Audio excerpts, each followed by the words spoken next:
जय जिनेंद्र। आज हम ये समझने की कोशिश करते हैं कि ये दुनिया जो हमें दिखाई देती है, ये दुनिया है क्या। ऊपर आसमान है, नीचे धरती है, इतनी सारी बिल्डिंग्स वगैरह हैं, इतने सारे परिवार हैं, घर हैं, जंगल हैं। ये जो पूरी दुनिया है, इसका स्वरूप क्या है? कुछ लोग कहते हैं कि इसे भगवान ने बनाया है। इसके बारे में हम अगर सोचें तो दुनिया अगर किसी भगवान ने बनाई है तो क्या उनके पास कोई रॉ मटेरियल था जिससे उन्होंने यह दुनिया बनाई? अगर रॉ मटेरियल था तो उन्होंने तो उसे सिर्फ ट्रांसफॉर्म किया, बनाया तो नहीं। इसका मतलब भगवान ने दुनिया नहीं बनाई। और अगर हम ऐसा कहें कि दुनिया बनने से पहले कुछ भी नहीं था और यह दुनिया बन गई, तो सवाल उठता है कि कैसे बनी। हमें इस दुनिया में कहीं कुछ भी ऐसा नहीं दिखाई देता कि बिना किसी चीज के कोई चीज बन जाए। तो इसका मतलब यह संभव नहीं है कि भगवान कुछ बना दे बिना किसी रॉ मटेरियल के। फिर और भी सवाल उठते हैं भगवान के बारे में कि अगर भगवान ने यह दुनिया बनाई है तो सबसे पावरफुल और करुणामयी होने के बावजूद दुनिया में इतने सारे दुख क्यों हैं? हम किसी भी घर में देख लें, हर घर में मौत होती है। जो पैदा होता है वो मरता है, और जब भी कोई मरता है तो उसके परिवार वालों को दुख होता है। दुनिया में इतने डिजीज हैं, इतनी बीमारियां हैं, इतने मानसिक तनाव हैं। ऐसा क्यों? क्या भगवान के पास करुणा नहीं है जो ऐसी दुनिया बनाए? और भी सवाल उठते हैं कि दुनिया बनाई तो बनाई क्यों? पर्पस क्या है? अगर हम मान ले कि पहले कुछ भी नहीं था तो दुनिया का पर्पस क्या है और उससे फायदा क्या हुआ? तो यही लगता है कि वास्तविकता में दुनिया किसी ने बनाई ही नहीं है। यह तो हमेशा से है और हमेशा तक रहेगी। अगर हम ऐसा माने कि दुनिया का कोई स्टार्टिंग पॉइंट था, तो स्टार्टिंग पॉइंट से पहले क्या था? कुछ भी नहीं। जस्ट इमेजिन करें कि स्टार्टिंग पॉइंट से पहले कुछ भी नहीं था और एकदम से अचानक से कहीं से दुनिया आ गई। क्या आपको लगता है कि ऐसा हो सकता है? मुझे तो नहीं लगता।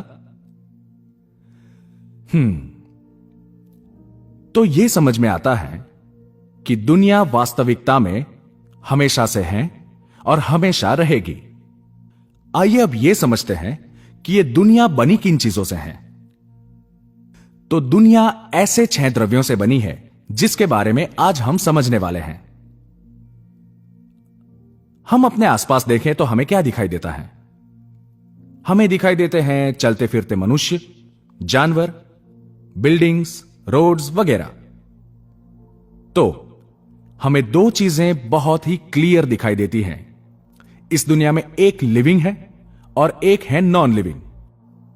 अब हम देखें लिविंग, जो जीने वाली चीजें हैं, जिनके अंदर जानने की और देखने की क्षमता है, उसे कहते हैं जीव। यह पहला द्रव्य है। मनुष्य, पशु, प्लांट्स, बैक्टीरिया, यह सब में होता है। यहां पर शरीर की बात नहीं हो रही। यहां बात हो रही है शरीर के अंदर रहने वाले जीव की, जिसमें जानने की और देखने की शक्ति है। अब हम दूसरे द्रव्य को समझते हैं। दूसरा द्रव्य है पुद्गल। यह जो हम सबको दिखाई देता है, जिसे हम फील करते हैं, जिसे टेस्ट कर सकते हैं, स्मेल कर सकते हैं, वो सब पुद्गल हैं। जैसे हवा, पानी, कंक्रीट की बिल्डिंग, सॉलिड, लिक्विड, गैस, ये सब पुद्गल हैं। इसके साथ प्रकाश, जो कि वेव फॉर्म में होती है, वो भी पुद्गल हैं। साउंड वेव्स, वो भी पुद्गल हैं। तो हमने देखा कि इस दुनिया में हमें 2 चीजें दिखाई दी, एक तो जीव और दूसरी पुद्गल। अब केवल जीव और पुद्गल ये दोनों हो तो भी काम नहीं चलता। इनको रहने के लिए जगह तो चाहिए ना। तो एक तीसरी चीज और है इस दुनिया में, वो है स्पेस, जिसे हम कहते हैं आकाश। इस आकाश में बादल, जमीन वगैरह सब कुछ होता है। सभी आकाश या स्पेस में एग्जिस्ट करते हैं। अब अगर मान लें कि मात्र स्पेस हो, जीव हो और पुद्गल हो, तो यह दुनिया तो एकदम स्टैटिक हो जाएगी, जिसमें कोई चेंजेस नहीं होंगे। तो एक और चीज जिसकी आवश्यकता है वो है टाइम। जब तक पास्ट ना हो, प्रेजेंट ना हो, फ्यूचर ना हो, तब तक इस दुनिया में हमें चेंजेस कैसे दिखाई देंगे? तो कोई भी चेंजेस होने के लिए टाइम की आवश्यकता होती है, जो कि हमारा चौथा द्रव्य है, काल द्रव्य। इसके अलावा दो चीजें और है जो ना हमें दिखाई देती है, ना किसी साइंटिस्ट के इक्विपमेंट्स द्वारा देखी जा सकती हैं। वो है धर्म द्रव्य और अधर्म द्रव्य। यह धर्म द्रव्य का मतलब वो नहीं है जो हम मंदिर में पूजा पाठ करते हैं। यह धर्म द्रव्य तो पूरी दुनिया में फैला हुआ है। ऐसे ही दूसरा अधर्म द्रव्य भी है जो पूरी दुनिया में फैला हुआ है। साइंटिस्ट के इक्विपमेंट्स इसे कैच नहीं कर सकते, क्योंकि साइंटिस्ट के जो इक्विपमेंट्स होते हैं वो केवल पुद्गल को या मटेरियल को ही फिगर आउट कर सकते हैं। चलिए अब समझते हैं कि धर्म और अधर्म द्रव्य करते क्या हैं। हम में किसी भी जीव में या पुद्गल में जो भी मूवमेंट होता है, जैसे कि मैं अभी खड़ा हूं, फिर चलना शुरू कर दूं, फिर बैठ जाऊं, हमारा या पुद्गल का मूवमेंट, जैसे कि बॉल ऊपर फेंकने पर बॉल ऊपर चली जाती है, ये सारे मूवमेंट में धर्म द्रव्य हेल्प करता है। और अगर कोई भी चीज स्टेशनरी है तो इस दुनिया में उसे स्टेशनरी रहने में अधर्म द्रव्य हेल्प करता है। और मजे की बात यह है कि यह हेल्प एक स्पेशल तरीके की होती है।